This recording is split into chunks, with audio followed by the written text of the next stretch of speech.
никому не навязывать свою пристройку. It's one small step for man, one giant leap for man.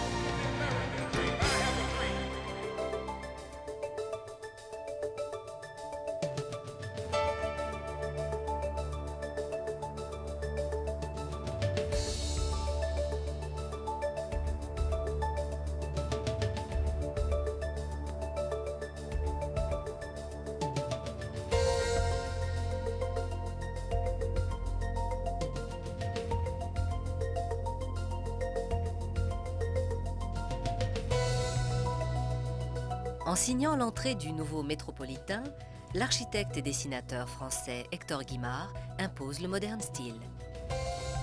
L'Américain Dwight Filet Davis lance la première épreuve de tennis par équipe nationale, la Coupe Davis. Paris accueille l'exposition universelle de 1900.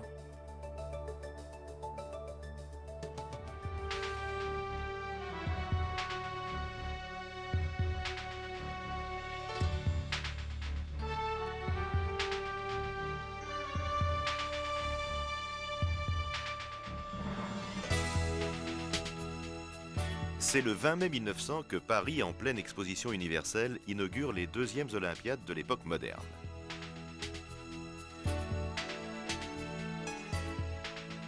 L'idée de ces Jeux revient au pédagogue français Pierre de Coubertin. En 1894, cet artisan de la paix entre les peuples propose de ressusciter les antiques Olympiades d'Athènes et forme un comité olympique international dont il prend la tête.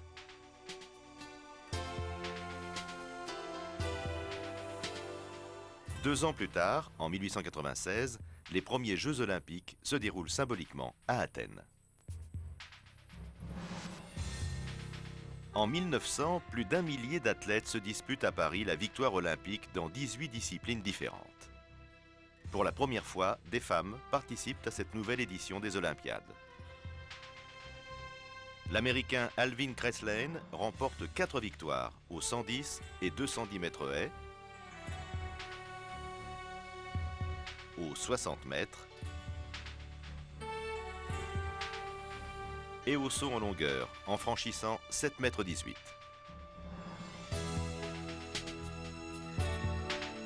Son compatriote Irving Baxter passe la barre des 3 mètres 30 et gagne la médaille d'or au saut à la perche.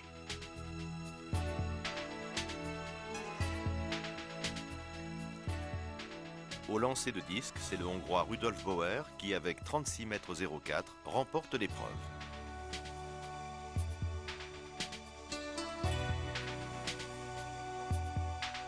C'est à Saint-Louis, dans l'État du Missouri, que se déroule en 1904 la 3e édition des Jeux Olympiques. Seuls 12 pays participent cette année-là aux Olympiades. Les athlètes américains raflent de nombreuses médailles.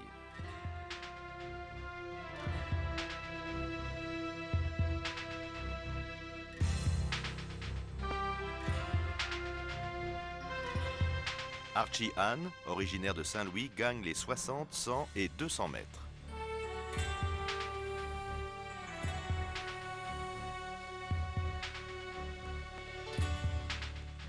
John Flanagan, déjà médaillé d'or en 1900, remporte une nouvelle victoire au lancer de marteau.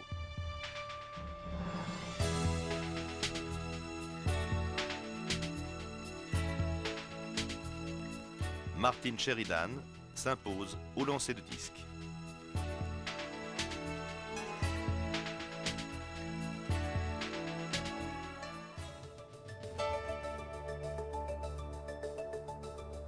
Le Sénat vote l'amnistie du capitaine Dreyfus, sans pour autant reconnaître son innocence. Avec la nouvelle loi navale, l'Allemagne veut disputer la toute-puissance britannique sur les mers. La tuberculose reste la maladie contagieuse la plus meurtrière.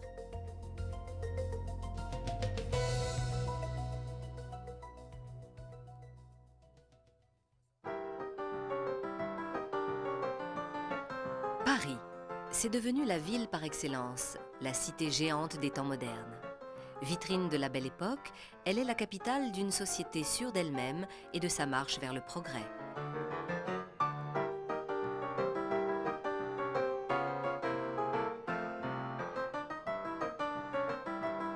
Paris inaugure en juillet 1900 la première ligne de métropolitain.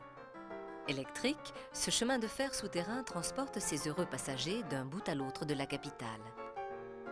Le métro est devenu l'auxiliaire indispensable de la métropole moderne. Il déleste les boulevards parisiens, encombrés jusqu'à l'asphyxie par les voitures, omnibus à chevaux, tramways et véhicules en tout genre. Dans les rues de Londres, le même désordre règne, signe d'une croissance menée au pas de charge.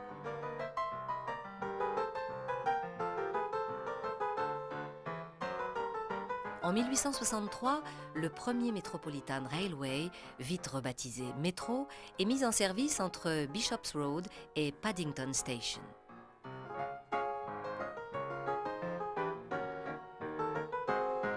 Cette toute première ligne souterraine de chemin de fer à vapeur fait le bonheur des Londoniens pressés, malgré les nuages de fumée qui salissent les toilettes de ces messieurs-dames.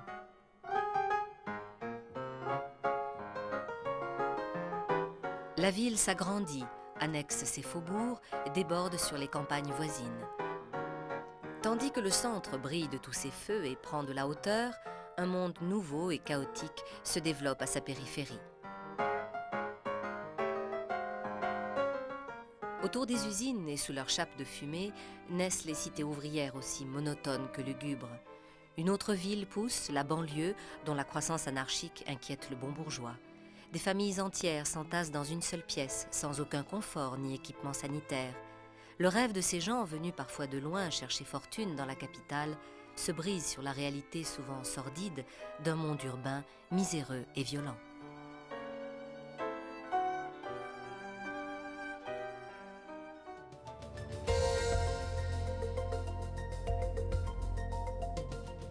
Les États-Unis annexent l'ancien royaume d'Hawaï. Le roi d'Italie, Umberto Ier, est assassiné par un opposant anarchiste. Le philosophe allemand Friedrich Nietzsche meurt à l'âge de 55 ans.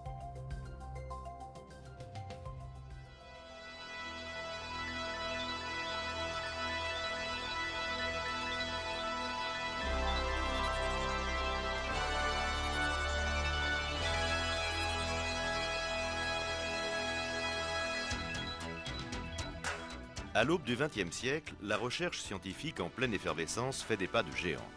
En décembre 1903, le prix Nobel de physique récompense les travaux des Français Henri Becquerel et Pierre et Marie Curie. Leur découverte est radicale, celle d'une nouvelle propriété de la matière, la radioactivité.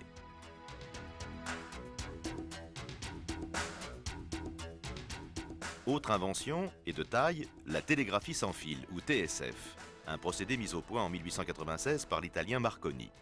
Elle ouvre une ère nouvelle de la communication. En 1901, les premiers messages traversent l'Atlantique sur ondes hertziennes.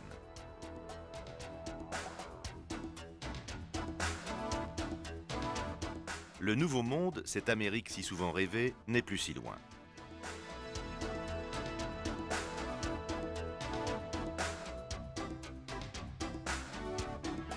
Il faut désormais 5 jours aux paquebots européens pour rejoindre à la vitesse de pointe inimaginable il y a peu, de 23 nœuds, le port de New York.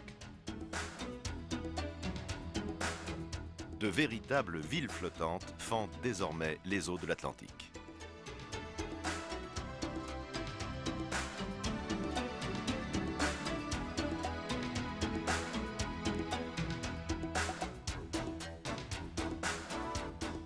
Dans cette course de vitesse, l'automobile n'est pas en reste.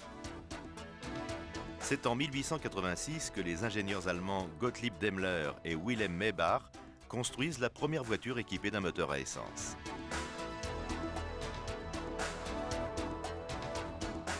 À cette date, on s'interroge encore sur l'avenir d'un tel engin. Mais les inventions de Robert Bosch et celles de l'Écossais John Boyd Dunlop sont décisives. Avec son allumage électrique et ses pneumatiques à chambre à air, la limousine devient un moyen de transport des plus confortables et des plus prisés par une bourgeoisie en quête d'autonomie. Outre-Atlantique, les premiers modèles de série font leur apparition.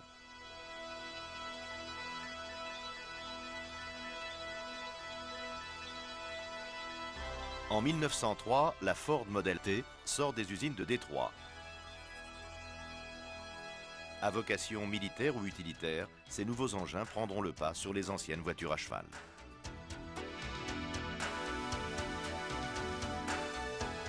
Au début de ce siècle, l'homme réalise aussi un de ses rêves les plus fous. Il apprend à voler. Le 2 juillet 1900, un gros engin de 128 mètres conçu par le comte Zeppelin vole à la vitesse de 9 mètres secondes au-dessus du lac de Constance.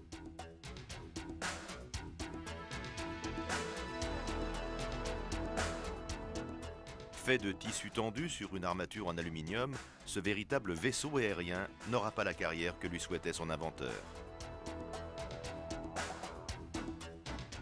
Peu maniables, les Zeppelins ne transporteront guère de passagers ou de marchandises. Ils seront d'efficaces auxiliaires à la poste aérienne encore balbutiante.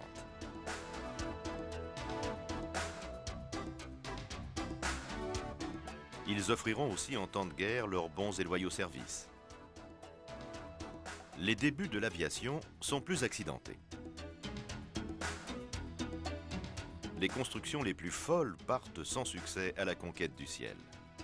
Certains paieront de leur vie d'avoir défié les lois de la pesanteur, comme l'allemand Otto Lilienthal.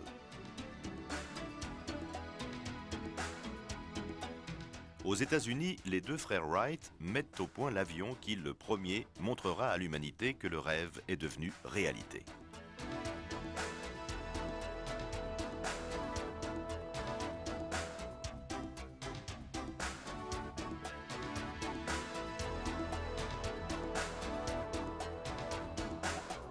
Le 17 décembre 1903, à Kitty Hawk, en Caroline du Nord, leur biplan à moteur, le Flyer, décolle. Les deux aviateurs volent tour à tour pendant 12 secondes sur 40 mètres.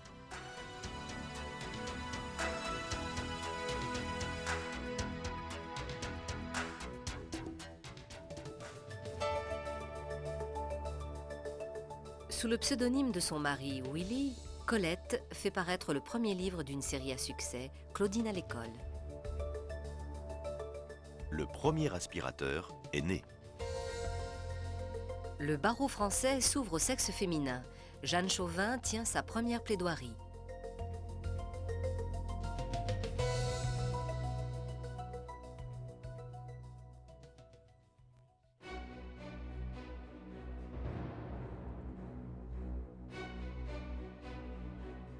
À la fin du XIXe siècle, l'Europe se partage le monde.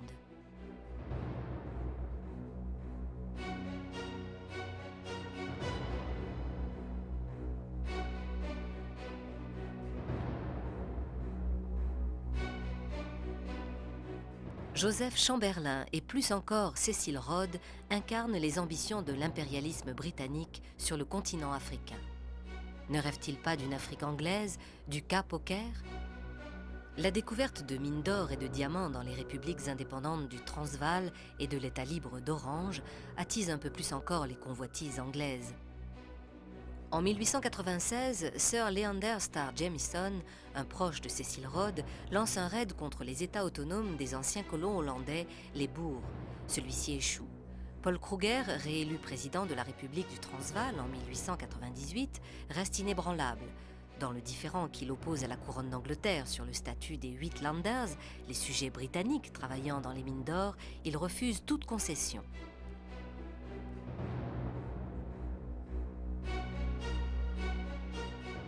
Londres redoute un nouveau conflit et tente de négocier.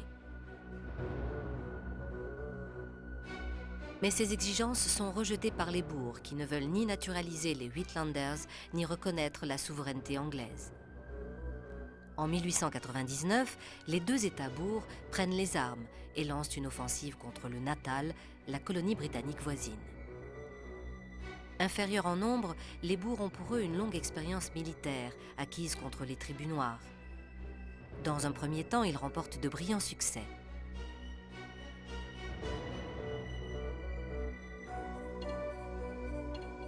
Mais la chance tourne et, renforcée par des troupes débarquées au Cap, l'armée anglaise gagne du terrain. Bloemfontein, Johannesburg et en juin 1900, Pretoria. Le 27 août, les Britanniques écrasent la dernière armée boer.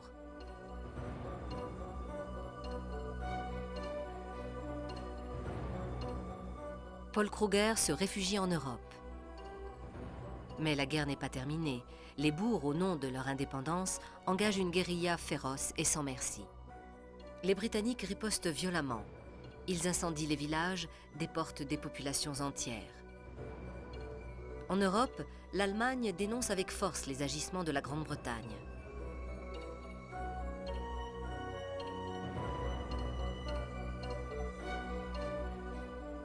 En mai 1902, les combats cessent.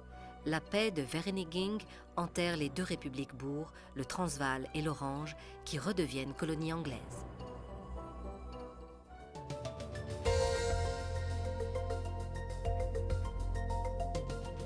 Sur le Klondike, au Canada, c'est la ruée vers l'or. La loi sur les associations, un texte fondamental de la République française, est votée le 1er juillet 1901. Le président américain McKinley est assassiné. Aux USA, Gillette présente le premier rasoir à lame interchangeable.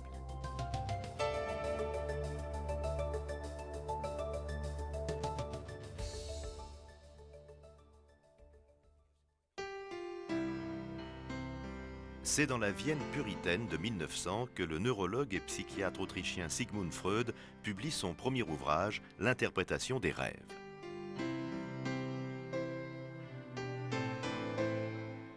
Né en 1856 à Freiberg, en Moravie, Freud s'installe à Vienne, où il ouvre en 1886 son premier cabinet.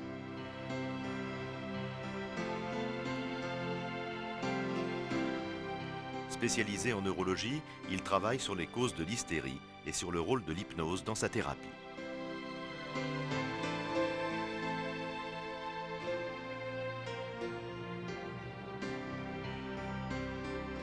Dès 1895, il propose une méthode originale pour explorer l'inconscient, la psychoanalyse. Dans la Vienne du début du siècle, la thèse fait scandale.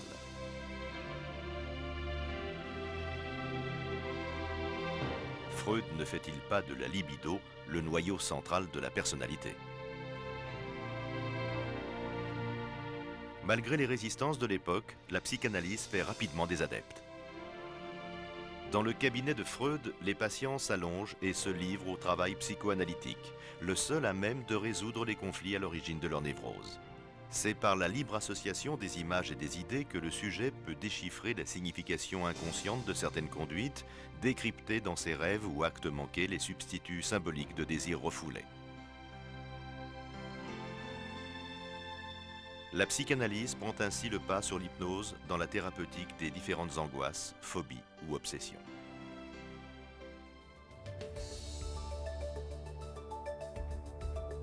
Les premiers films burlesques font salle comble, le public est emballé. Un lourd bilan. L'éruption du volcan de la montagne Pelée à la Martinique fait 30 000 morts. En France, c'est la victoire du bloc des gauches. Le ministère Combes, très anticlérical, est formé.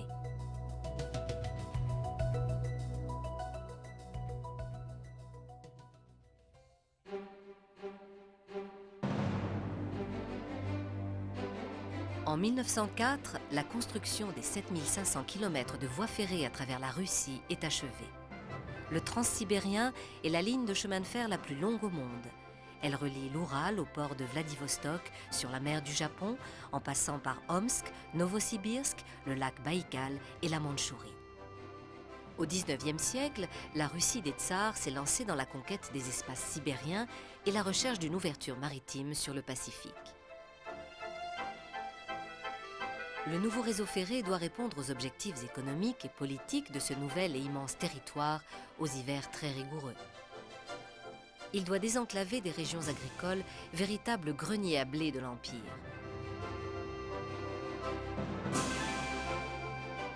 En 1891, alors que la Russie vient de se lancer dans l'industrialisation de son territoire, les travaux commencent simultanément aux deux extrémités de la ligne.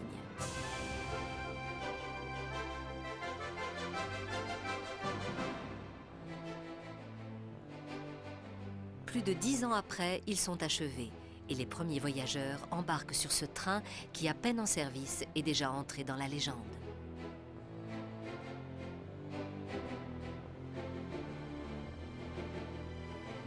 Le train est devenu pour les grandes puissances l'auxiliaire indispensable de leur expansion économique. L'Empire ottoman, en pleine décadence, est lui aussi très étendu.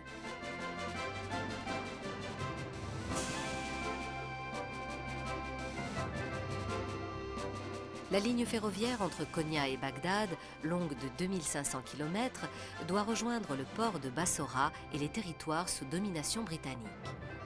Elle intéresse à plus d'un titre les puissances européennes, à la fois rivales et partenaires sur la question d'Orient. Une autre ligne, plus glorieuse encore, achève la jonction entre l'Europe et l'Asie. Pour la première fois, en octobre 1883, l'Orient Express assure la liaison entre Paris et Istanbul. La Compagnie internationale des wagons-lits n'a pas fait les choses à moitié. C'est dans le luxe et le plus grand confort que la bourgeoisie de la Belle Époque traverse le vieux continent. L'Orient Express, le roi des trains, devient très vite le salon le plus huppé de la vie mondaine, parisienne et européenne. Aux États-Unis, moulus par un trajet de plusieurs jours dans des voitures inconfortables, les voyageurs arrivent enfin à bon port. Il faut attendre 1863 et les wagons suspendus dessinés par George Mortimer Pullman pour voyager agréablement à travers les vastes étendues américaines.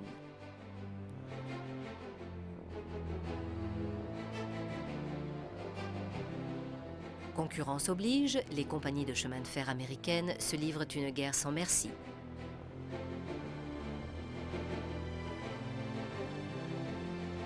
Sur la ligne très fréquentée New York-Chicago, elles sont 18 à rivaliser entre elles pour transporter les voyageurs d'une ville à l'autre.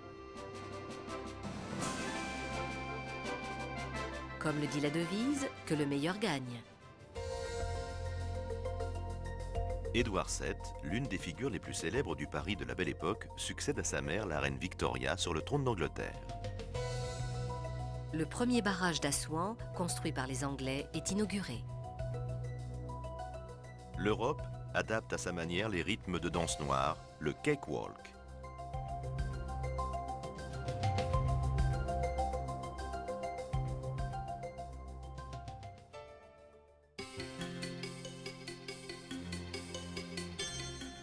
En 1903, Auguste et Louis Lumière présentent sous le regard médusé de leurs contemporains le premier procédé de photographie en couleur, la plaque autochrome.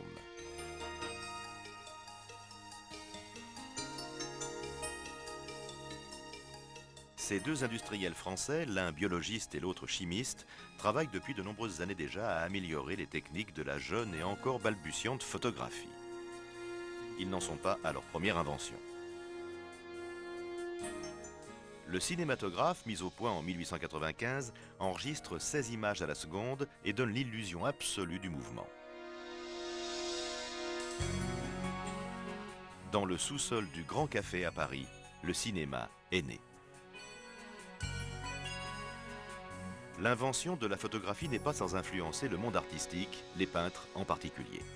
De leur côté, les photographes s'affranchissent vite de leur métier convenu de portraitiste et donnent à cet art naissant ses premières lettres de noblesse.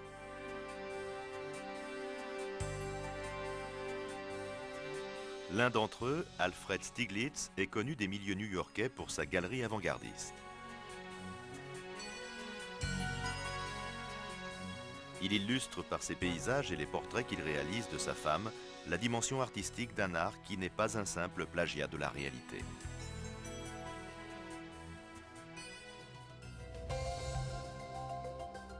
L'industriel américain Henry Ford met en vente ses premières automobiles.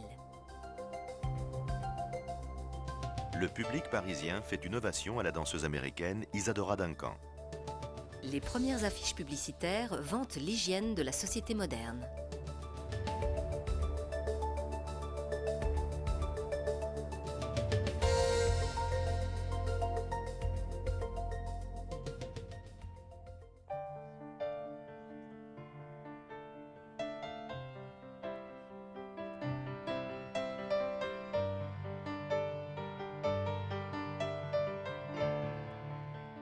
Les avant-gardes artistiques interrogent ce monde moderne où tout va désormais si vite. Le Jugendstil outre-Rhin, l'Art nouveau en France, tournent le dos à l'académisme de leurs aînés.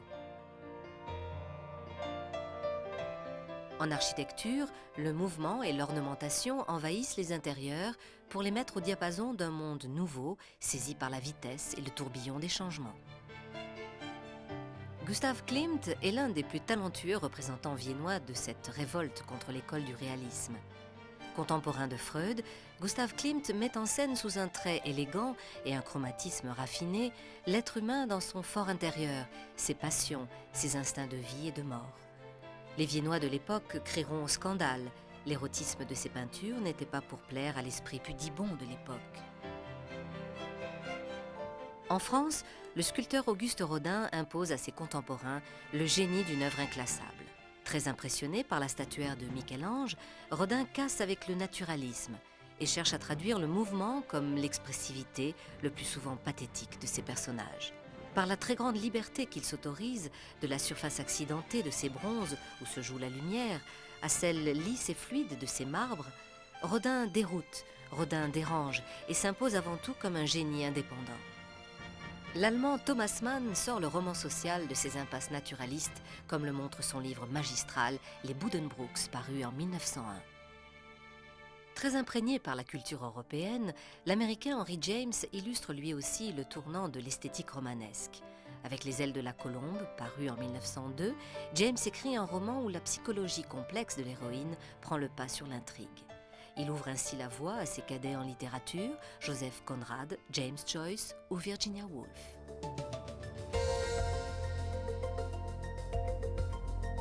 Le premier numéro de l'Humanité, sous la direction de Jean Jaurès, sort en kiosque. La France et l'Angleterre signent l'entente cordiale.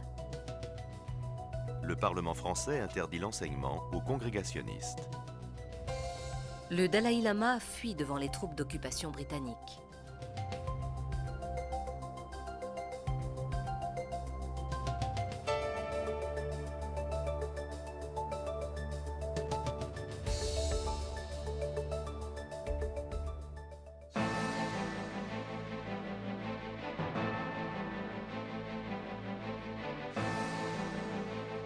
Le 22 janvier 1901, la reine Victoria meurt.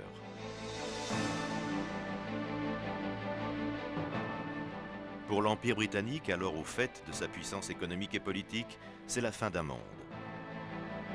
Avec la mort de cette reine montée sur le trône d'Angleterre en 1837, commence le long déclin de ce que l'on a appelé la splendeur victorienne. Le 20 juin 1900, l'ambassadeur allemand est assassiné à Pékin.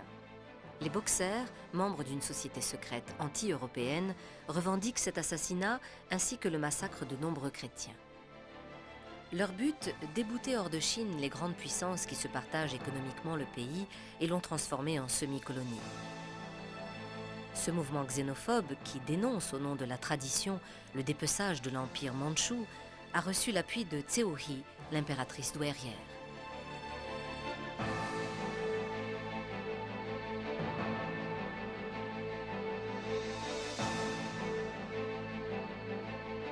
Mais cette révolte nationaliste est vite écrasée par l'expédition dite punitive envoyée sur place par les puissances impérialistes européennes.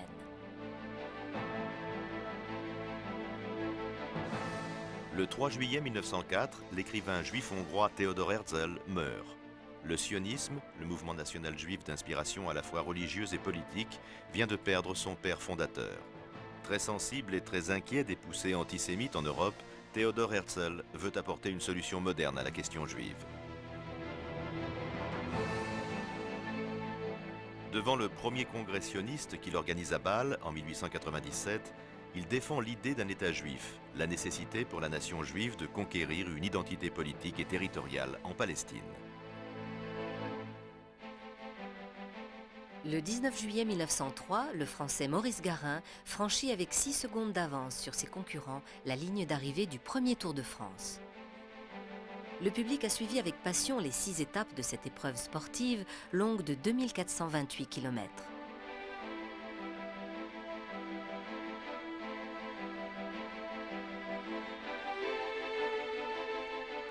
En ce début de siècle, la bicyclette est devenue la petite reine dont cette première édition du Tour consacre le succès populaire.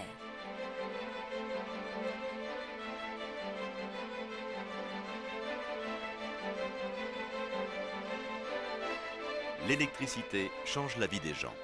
Elle transforme aussi le visage des grandes villes. La nuit, la métropole brille désormais de mille feux. Ces illuminations font rêver une population attirée par la modernité et sa promesse d'une vie meilleure, plus facile. L'électricité, c'est aussi le symbole de la fête, d'une vie qui ne s'arrête plus la nuit, que ce soit à New York ou à Paris. La ville du XXe siècle ressemblera-t-elle à ce palais de l'électricité sorti tout droit d'un conte de fées pour l'exposition universelle de 1900 ?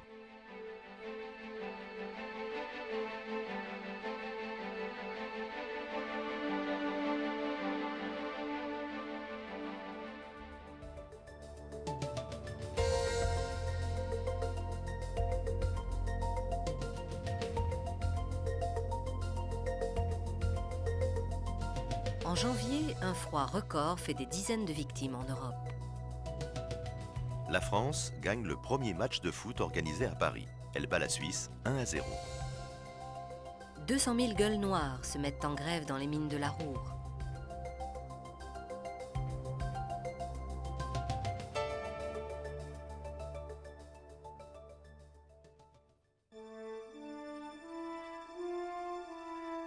Le 22 janvier 1905, le dimanche sanglant de Saint-Pétersbourg rompt le lien devenu ténu entre le peuple russe et son tsar Batiouchka, le petit père.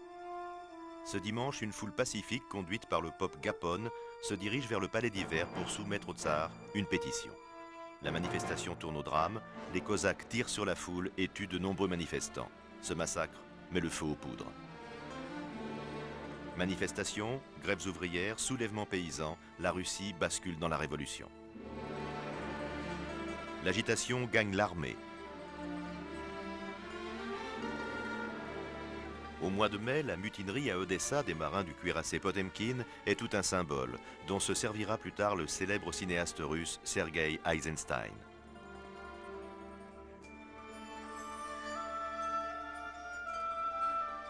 Pour éteindre la vague révolutionnaire, le tsar Nicolas II est contraint aux réformes. Dans son manifeste d'octobre, il promet au peuple russe les libertés fondamentales et l'élection d'une assemblée, la Douma. Cette nouvelle assemblée, que le tsar a toute liberté de convoquer ou de dissoudre, n'a en réalité aucun pouvoir. Élue selon la nouvelle loi électorale de 1907, la Douma, que les Russes appellent celle des seigneurs, des popes et des laquais, n'est bientôt plus qu'un simulacre. Le tsar, qui ne veut rien lâcher de son autoritarisme, refuse à son peuple qui le lui demande l'évolution du régime vers la démocratie.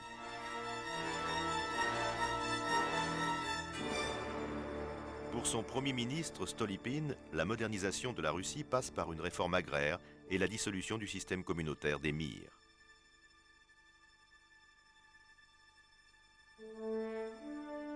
Elle mise aussi sur la naissance d'une classe de paysans propriétaires, les koulaks, sur lesquels veut désormais s'appuyer le pouvoir.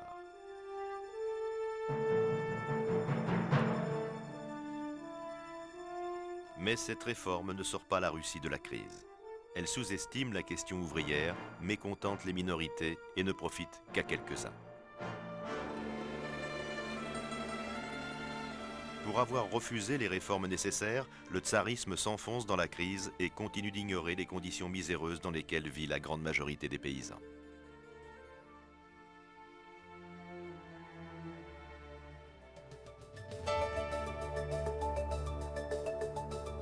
Le président américain Theodore Roosevelt entame son second mandat.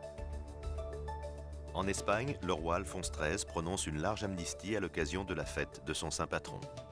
Martin Hart remporte le titre de champion du monde de boxe poids lourd.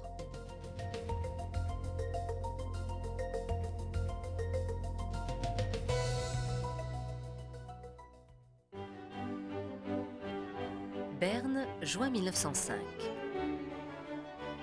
Un jeune physicien allemand, Albert Einstein, publie un mémoire d'une importance capitale, la théorie de la relativité. L'influence de celle-ci sur la physique contemporaine est immense. Elle provoque une révolution comparable à celle que Newton avait initiée 2 siècles plus tôt.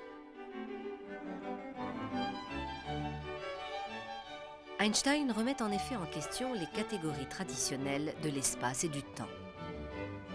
Mesurer le temps et l'espace ne se fait plus a priori, mais change selon le sujet de connaissance sans que la gravitation entre ici en jeu. La lumière, en revanche, se déplace toujours à la vitesse de 300 000 km/s. La masse, elle, se modifie en fonction de la vitesse. À la vitesse de la lumière, les plus petites particules deviennent si lourdes que toute accélération supplémentaire s'avère impossible. Les noyaux d'atomes peuvent donc à cette vitesse dégager une énergie considérable. C'est à partir de ces travaux que se développera les recherches sur l'énergie et la bombe atomique.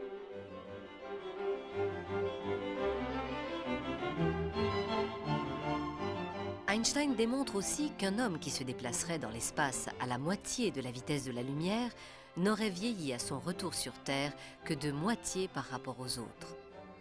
C'est ainsi qu'Einstein propose sa fameuse formule E égale mc2. L'énergie est égale au produit de sa masse par le carré de la vitesse de la lumière. Après avoir enseigné à Zurich et Prague, Einstein accepte en 1913 une chaire à l'université de Berlin. En 1921, il obtient le prix Nobel de physique pour son interprétation de l'effet photoélectrique fondé sur la théorie des quanta. Avec la montée du nazisme, Einstein, de confession israélite, quitte l'Allemagne et s'installe aux États-Unis où il vivra jusqu'à sa mort en 1955.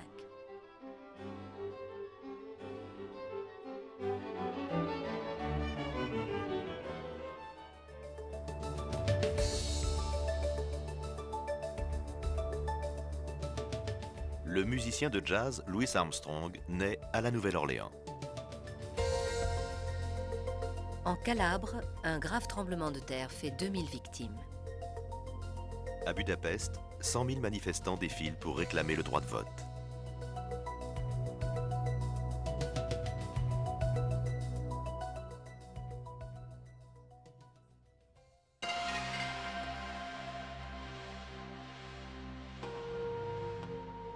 Le 5 septembre 1905, le traité de Portsmouth met fin à la guerre russo-japonaise. La victoire du Japon sur les armées du Tsar bouleverse l'échiquier international. Dans les pays du Levant, une grande puissance est née. En moins d'un demi-siècle, ce pays est passé avec succès d'une structure féodale moyenâgeuse à celle d'un État moderne et industriel. Pour ne pas subir le même sort que la Chine et préserver l'indépendance du pays, les dirigeants japonais sont très vite convaincus qu'il leur faut maîtriser les techniques occidentales.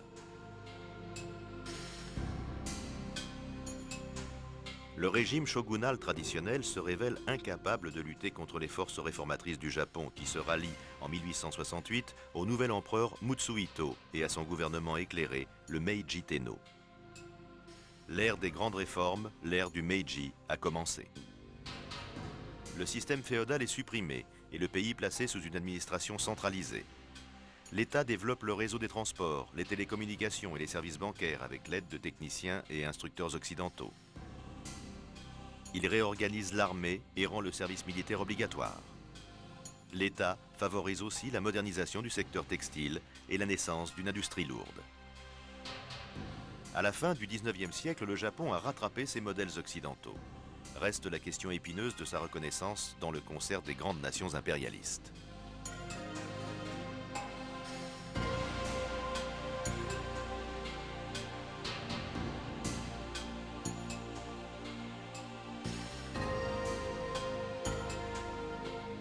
En 1895, le Japon a réussi son premier examen de passage.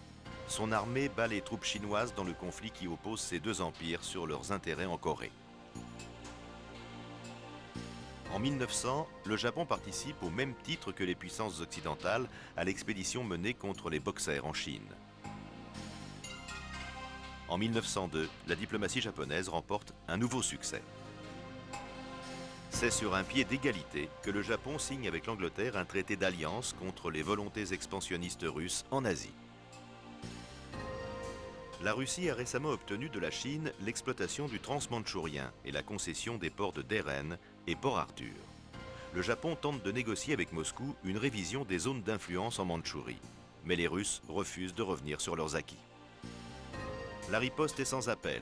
Le 8 février 1904, sans déclaration de guerre, les forces japonaises coulent les navires russes en rade de Port Arthur et débarquent en Corée. L'armée japonaise avance jusqu'à Mukden, en Mandchourie, où les troupes russes isolées capitulent. Le 20 janvier, Port Arthur tombe. Les renforts russes, acheminés par bateau, ne toucheront jamais le continent. Les 27 et 28 mai, la flotte russe est anéantie par la marine japonaise dans le détroit de Tsushima. Cette défaite cuisante pour les Russes annonce la crise du régime tsariste comme l'entrée du Japon dans la cour des grands.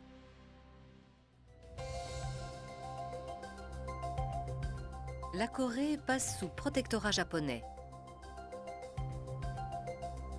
Le Français Forestier bat un record de vitesse pour monter les escaliers de la Tour Eiffel. En France, les députés adoptent le texte de loi sur la séparation de l'Église et de l'État.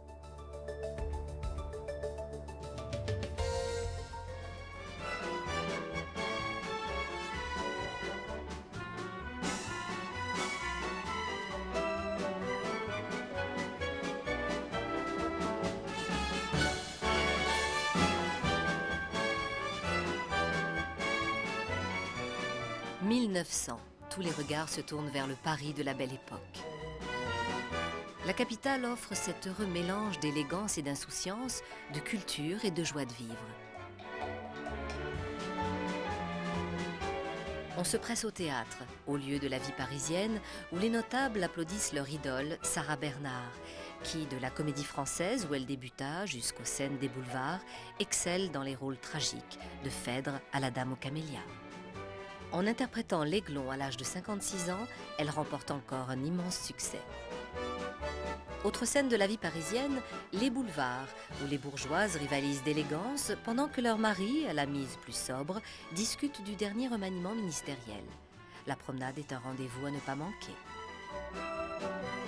Le soir venu, la vie parisienne ne s'éteint pas pour autant. Les noctambules, ces Parisiens que l'on dit parfois de mœurs légères, aiment se retrouver au café-concert ou au Moulin Rouge. À cette heure avancée de la nuit, la vie semble plus légère, plus facile. On s'amuse de plaisirs interdits, on oublie le quotidien, sa rigueur et sa monotonie. Outre-Manche, les temps sont plus sévères.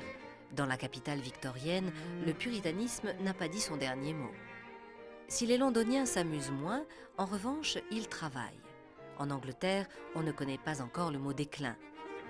Cette première puissance mondiale maîtrise les sciences et les techniques les plus avancées.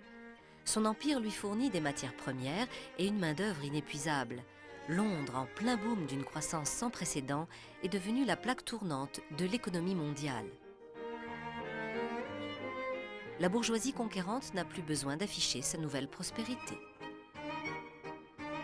Elle s'habille plus sobrement, préférant désormais le costume pratique, voire sportif, qui donne à ses mouvements toute la liberté d'entreprendre.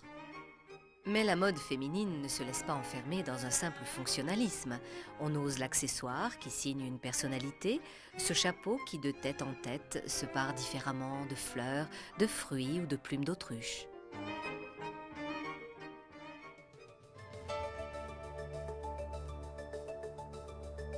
À la suite de la catastrophe de Courrières où plus de 1200 personnes ont trouvé la mort, 45 000 mineurs se mettent en grève. On donne le départ du premier Grand Prix automobile du Mans. En France, le texte sur le repos hebdomadaire obligatoire de 24 heures est adopté.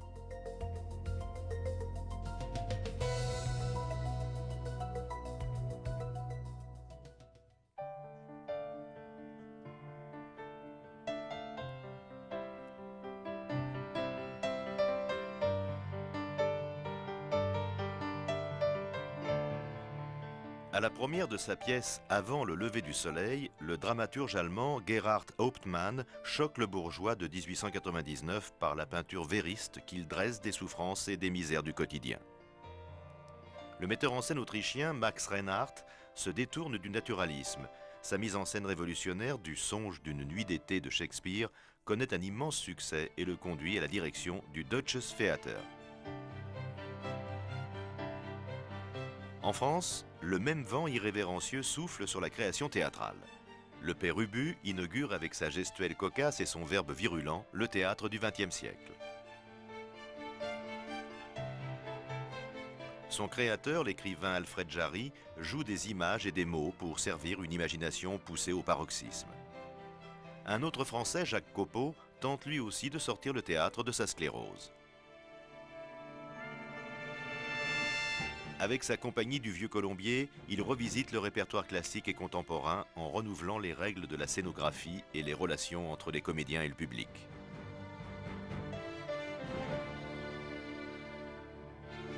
En Allemagne, l'avant-garde picturale se regroupe en 1905 autour de l'association Die Brücke. Très actifs, ces peintres annoncent le mouvement expressionniste allemand. En France, le scandale des fauves éclate. Son chef de file, le peintre Henri Matisse, provoque l'académisme bourgeois avec ses couleurs violentes et son dessin plus expressif que descriptif. En 1907, c'est à nouveau le choc.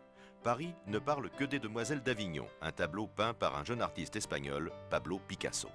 C'est un véritable attentat pictural qui rompt avec la figuration, la perspective et la représentation traditionnelle de la figure humaine.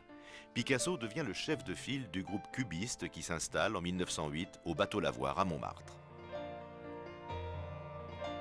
Avec la Tosca ou Madame Butterfly du compositeur italien Giacomo Puccini, l'opéra lyrique connaît au début du siècle une popularité extraordinaire. Son compatriote, le ténor Enrico Caruso, n'a pas moins de succès. Il doit sa brillante carrière à ses mémorables interprétations du répertoire italien, comme à son remarquable talent de comédien.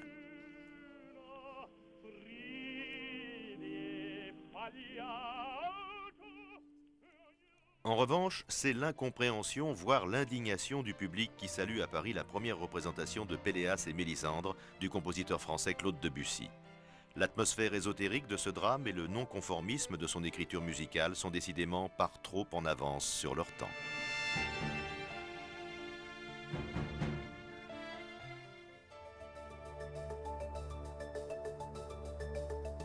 L'éducatrice italienne Maria Montessori réforme les méthodes d'enseignement. Le chanteur français Tino Rossi naît à Ajaccio. Le Bengale oriental se soulève contre l'administration britannique.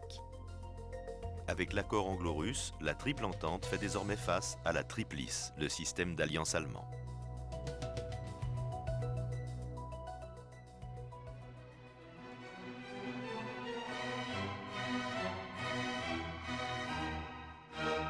Londres, le 21 juin 1908. 250 000 suffragettes manifestent à Hyde Park pour obtenir le droit de vote. À cette date, seules la Finlande, la Nouvelle-Zélande, l'Australie et 2 États fédéraux américains ont reconnu aux femmes ce droit fondamental. Depuis la deuxième moitié du XIXe siècle, le mouvement féministe anglais réclame l'institution d'un véritable suffrage universel et l'égalité des droits avec les hommes.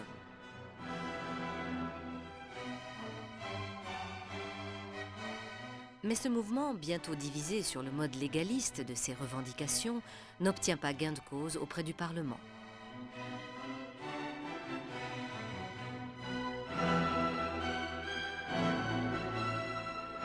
En 1903, Emmeline Pankhurst, tirant la leçon de ses échecs répétés, fonde avec ses 2 filles, Christabel et Sylvia, l'Union féminine sociale et politique, le WSPU.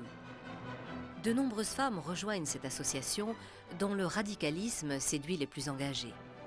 En 1905, les féministes sont à nouveau déçues. Malgré leur pression, le nouveau gouvernement formé par les libéraux refuse toujours le droit de vote aux femmes. Avec à leur tête l'égérie Emmeline Pankhurst, les suffragettes n'hésitent plus sur les moyens pour obtenir gain de cause.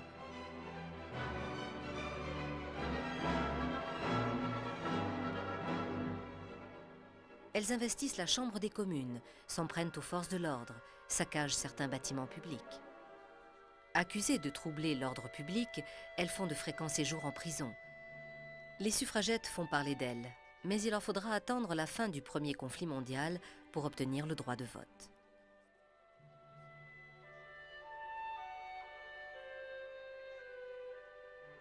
C'est que les femmes, pendant la guerre, ont souvent remplacé à leur poste de travail les hommes partis au front. Il est de plus en plus délicat pour les hommes politiques anglais de leur refuser plus longtemps le droit de vote. C'est en 1918 qu'elles participent pour la première fois, à condition d'avoir 30 ans et de présenter un titre de propriété, à l'élection du Parlement. 10 ans plus tard, elles obtiennent enfin le droit de vote universel. Les suffragettes ont gagné leur combat.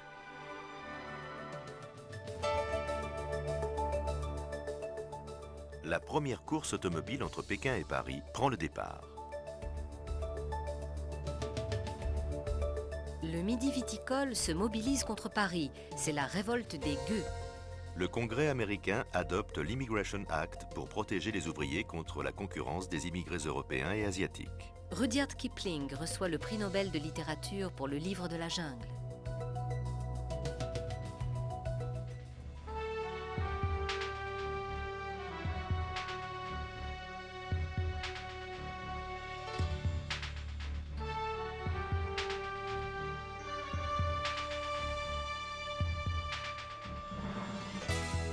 Le 13 juillet 1908, le roi d'Angleterre Édouard VII inaugure la 4e édition des Jeux Olympiques. Il aura fallu aux Anglais moins de 2 ans pour construire à Shepherd Bush, près de la City, le premier stade olympique, dont la capacité d'accueil est à l'époque colossale, 100 000 personnes. La cérémonie inaugurale est désormais au point. Les athlètes en uniforme défilent dans le stade par équipe nationale. Cette année-là, les Jeux réunissent 2035 concurrents, dont 36 femmes, de 23 nationalités différentes.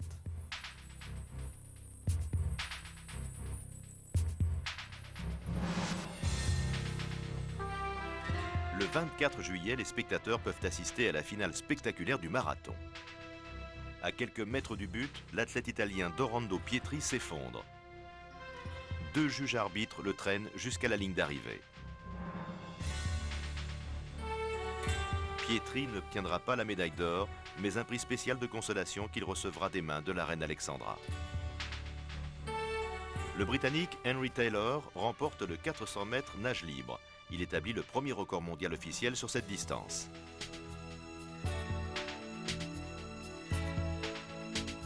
L'équipe britannique de water-polo bat l'équipe belge 9-2 et obtient la médaille d'or.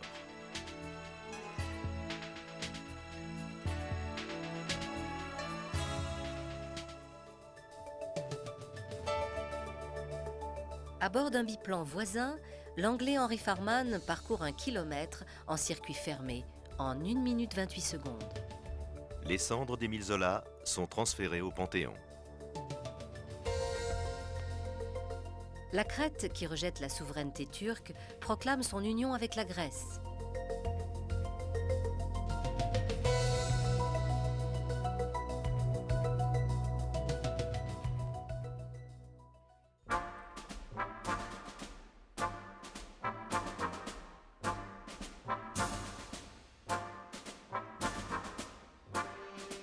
Juillet 1908, la révolution des jeunes Turcs éclate à Salonique, capitale de la Macédoine et centre économique de l'Empire ottoman.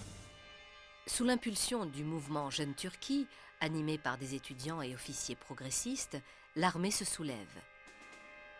Elle menace de déposer le sultan Abdülhamid II.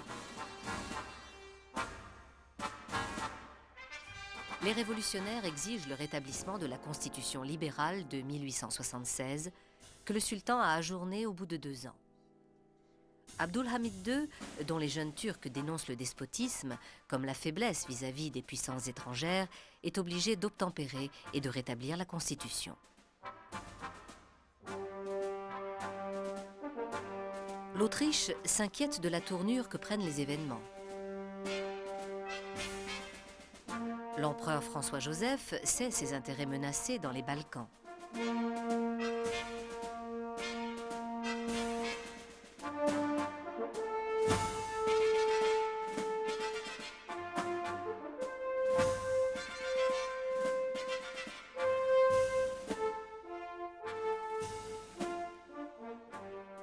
Placée sous protectorat autrichien depuis le traité de Berlin de 1878, la Bosnie et l'Herzégovine peuvent d'un jour à l'autre être revendiquées par une Turquie rajeunie et bien décidée à garder un pied dans les Balkans. Le royaume de Bulgarie proclame son indépendance, tandis que la Crète, indépendante depuis 1898, se sépare de l'Empire ottoman pour s'unir à la Grèce. Malgré les concessions faites, les jours d'Abdul Hamid II sont comptés. En avril 1909, après l'échec d'un coup de force pour reprendre le pouvoir, il est contraint d'abdiquer et de laisser la place à Mehmed V, soutenu par les jeunes Turcs. Le nouveau régime, dominé par la figure d'Enver Pacha, abandonne vite le programme libéral initial. Les minorités chrétiennes opprimées sous l'ancien sultan en font la douloureuse expérience. Le panturquisme ultranationaliste affiché par le nouveau pouvoir n'est guère compatible avec une politique favorable aux minorités. La Turquie glisse peu à peu dans un régime autoritaire et réprime dans un bain de sang la révolte des Arméniens, des Bulgares ou des Macédoniens. Et pourtant, l'Empire ottoman, fragile, ne résistera pas au réveil des minorités nationales.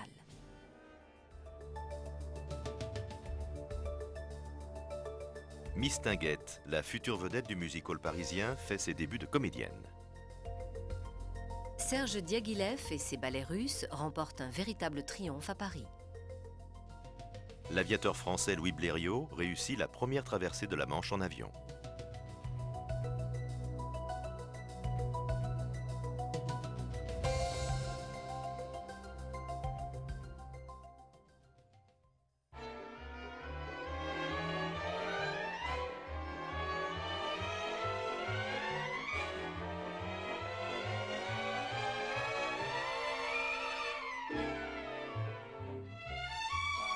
Les débuts du cinématographe sont prometteurs. Le succès parisien des Frères Lumière les conduit à ouvrir rapidement de nouvelles salles obscures. Le public émerveillé ne se lasse pas de ces quelques images animées, de ces instantanés de la vie quotidienne qui tiennent néanmoins du miracle ou de la magie. Le répertoire est encore modeste, mais dès 1896, l'arroseur arrosé annonce les premiers films de composition. Le scénario rudimentaire relève plus de la farce que de la fiction. Mais le tournant est pris.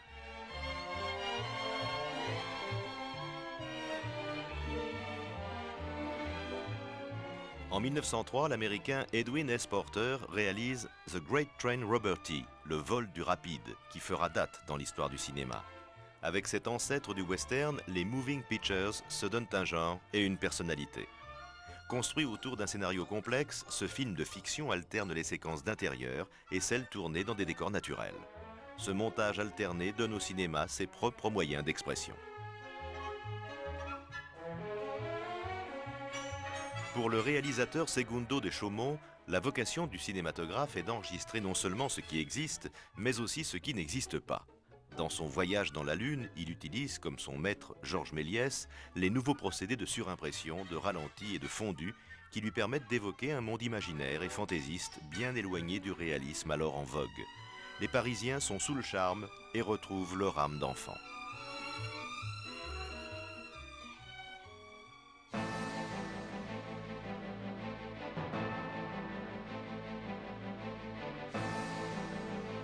Le 18 avril 1906, la terre tremble à San Francisco, en Californie. La première secousse atteint 8,3 degrés sur l'échelle de Richter, suivie par une seconde encore plus forte. La ville n'est pas trop endommagée. Construite sur la faille de San Andreas, San Francisco a appris à se protéger des séismes prévisibles. Ces maisons en bois et ces immeubles aux fondations flexibles ont échappé à la destruction. Seules les constructions en briques se sont effondrées, faisant plusieurs centaines de victimes.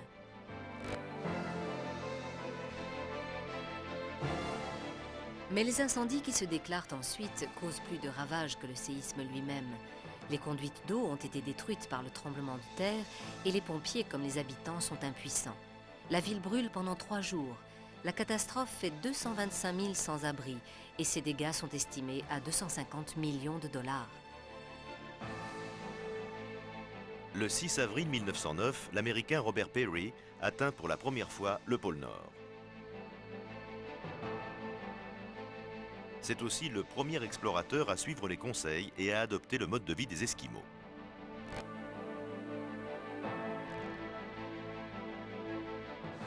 Vêtus de leurs chauds vêtements en fourrure, ils partent en traîneau à la conquête du pôle. C'est alors l'hiver polaire, une saison redoutable. Selon Peary, c'est la meilleure saison pour réaliser son exploit. L'explorateur avance rapidement. Arrivé au pôle, Peary démontre que son choix était le bon. Le 10 juin 1909, le vapeur britannique Slavonia, sur le point de sombrer, lance un signal de détresse codé. Point, tiret, point. En alphabet morse, ces signaux correspondent aux lettres SOS, forme abrégée de l'expression « Save our soul ». Ce code est adopté dans le monde entier pour tout navire en détresse. Le cinématographe n'a pas fini d'enfanter de nouvelles découvertes. Le dessinateur parisien Émile Cole adapte le cinéma à son métier initial. Le dessin animé était né.